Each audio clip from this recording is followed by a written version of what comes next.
বন্ধুরা, welcome to my channel SR blog. বন্ধুরা, আজ আরও একটা নতুন রেসিপি নিয়ে তোমাদের সামনে চলে এসেছি।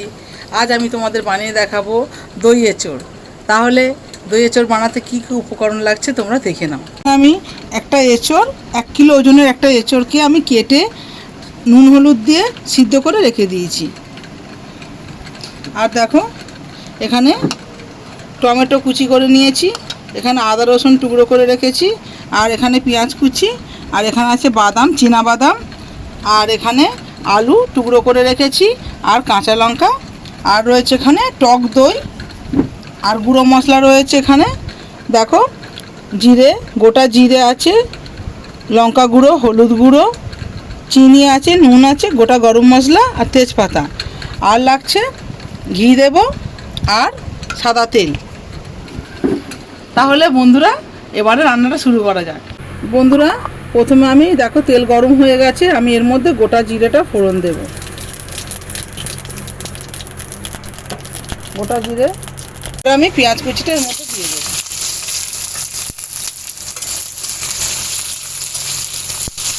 পেঁয়াজটা হালকা লাল লাল হবে। এবার কাঁচা লঙ্কা দেব,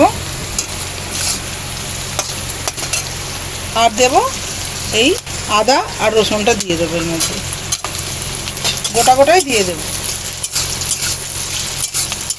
দিয়ে এটাকে হালকা করে ভাজবো। বন্ধুরা, এইভাবে হালকা করে ভেজে নিতে হবে।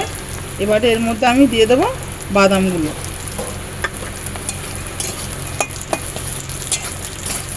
দিয়ে আরও কিছুক্ষণ এরকম নাড়িয়ে নিতে হবে। সব হালকা ভাজা হয়ে গেছে, এবার আমি টমেটোগুলো দিয়ে দেবো। দিয়ে আরও 5 মিনিট নাড়িয়ে নিতে হবে।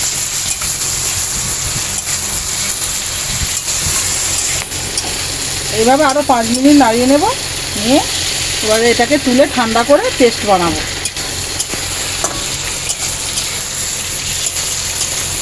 দেখো, সব মশলাগুলো হালকা হালকা সব ভাজা হয়ে গেছে।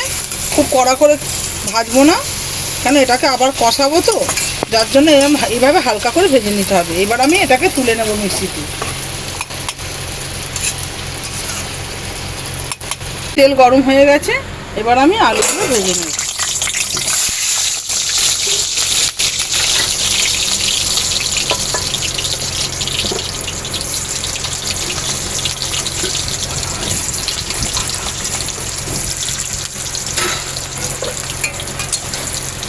আলুগুলো ভালো করে লাল করে ভেজে নিতে হবে। তাহলে বন্ধুরা, আলুগুলো যতক্ষণ ভাজা হচ্ছে, আমার এদিকে মশলা যেটা আমি ভেজেছিলাম এটা আমার হালকা ঠান্ডা হয়ে গেছে। এটাকে আমি পেস্ট করে নেব। এখানে আমার দেখো বাটা হয়ে গেছে, আর বাটাটা থেকে এত সুন্দর স্মেল বেরোচ্ছে, তোমাদের বলে বোঝাতে পারবো না। খুব সুন্দর একটা স্মেল বেরোচ্ছে।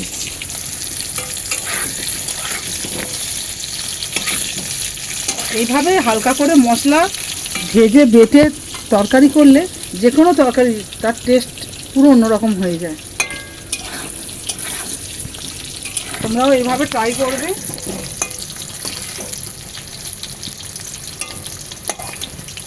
আলু ভাজা হয়ে গেছে, এবার আলুগুলো তুলে নেব। এবার আমি এঁচড়গুলো ভেজে নেব।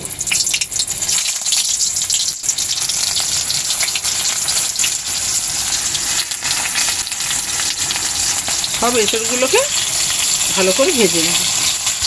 আমার এঁচড় ভাজা হয়ে গেছে।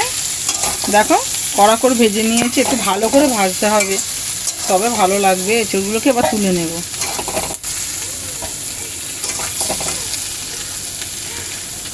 এখানে তেল, আরও কিছুটা তেল দিয়েছি।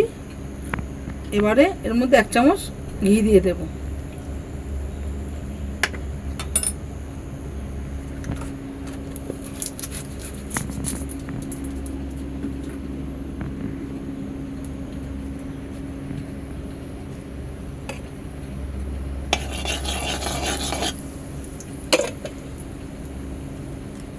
এবার আমি গোটা গরম মশলাটা ফোড়ন দেব। এবার দেবো তেজপাতা। এবার আমি যে বেটে পেস্টটা রেখেছিলাম ওটা দিয়ে দেবো এর মধ্যে।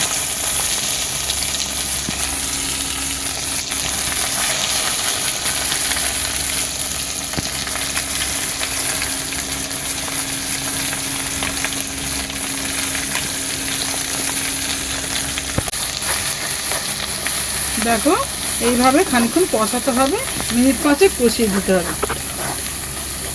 আর কত সুন্দর একটা স্মেল বেরোচ্ছে, না কাছে থাকলে বুঝতে পারবে না তোমরা, খুব সুন্দর একটা স্মেল বেরোচ্ছে।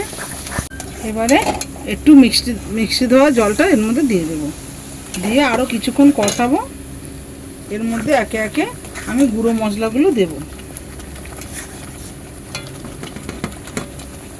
হলুদ গুঁড়ো দেব, লঙ্কা গুঁড়ো দেব, আর একটু সামান্য চিনি আর স্বাদ মতো নুন দেব। দিয়ে এবারে মশলাটাকে ভালো করে কষাতে হবে।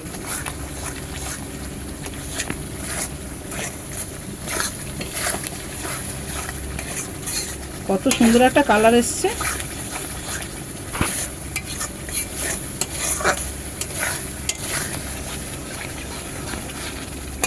দেখো বন্ধুরা, রান্নাটা কত সুন্দর দেখতে লাগছে।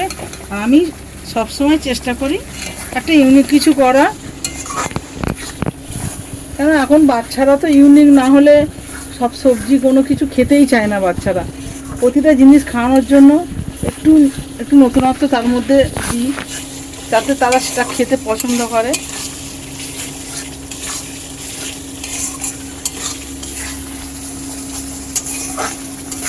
দেখো তেল ছেড়ে দিয়েছে মশলা থেকে, পুরো তেল ছেড়ে গেছে। এবার আমি আলু দেব,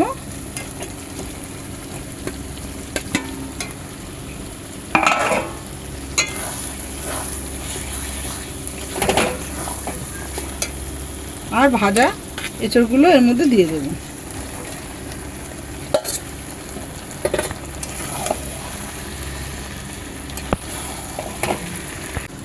কষানো হয়ে গেছে পুরো, কত সুন্দর কষানো হয়ে গেছে দেখো।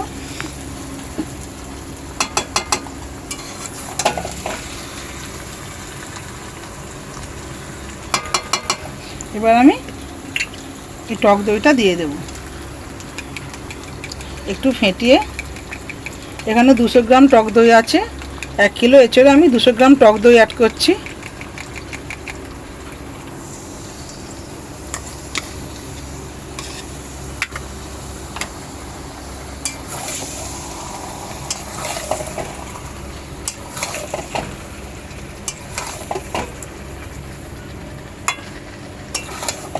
দেখো আমার কষানো হয়ে গেছে।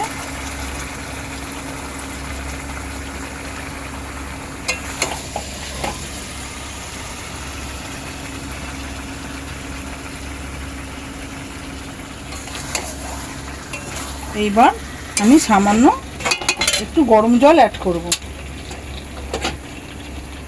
সামান্য অল্প করে গরম জল দেব, অল্প করে দেব, সবই তো মোটামুটি সিদ্ধ হয়ে আছে। সামান্য একটু গরম জল দেব।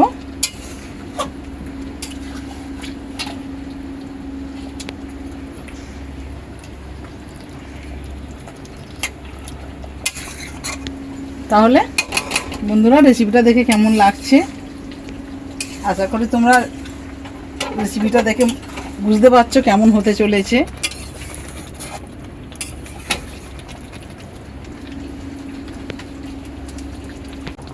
দেখো একদম অল্প জল দিয়েছি।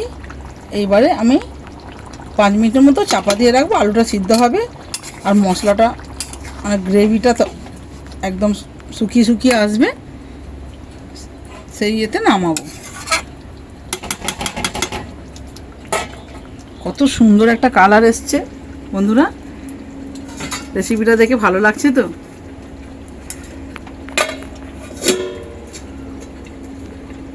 বন্ধুরা তাহলে আমার রান্নাটা তো হয়ে এসছে। 5 মিনিট এইভাবে চাপা দেওয়া থাকবে আর মশলা থেকে তেল ছেড়ে দেবে, পুরো গ্রেভিটা শুকনো শুকনো হবে, ঝোল হবে না, তারপরে নামাবো। দেখো রান্নাটা আমার কমপ্লিট হয়ে গেছে, পুরো তেল ছেড়ে দিয়েছে। এবার আমি উপর থেকে সামান্য একটু ঘি দেব, সামান্য একটু ঘি দেব, দিয়ে নামিয়ে নেব।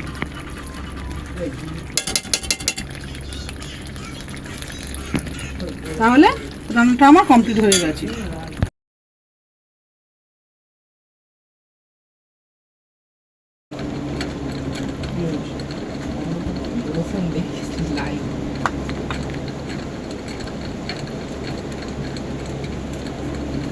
তাহলে বন্ধুরা আমি এবারে খাবো, খেয়ে টেস্ট করে বলবো কেমন হয়েছে। এঁচোড়টা কত সুন্দর সিদ্ধ হয়েছে।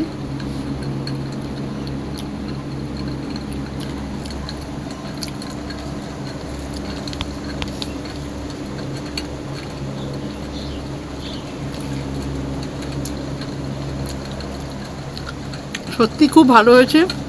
আর রেসিপিটা একদম অন্যরকম লাগছে। অনেক তো এঁচোড় দিয়ে রেসিপি খেয়েছি, এঁচোড় চিংড়ি খেয়েছি, কিন্তু এটা পুরো অন্যরকম, একদম আলাদা। আর আমি নিজে বানিয়ে নিজে তো ভালো বলবই, তার থেকে ভালো তোমরা বানাবে আর কমেন্ট করে জানাবে যে কেমন হয়েছে।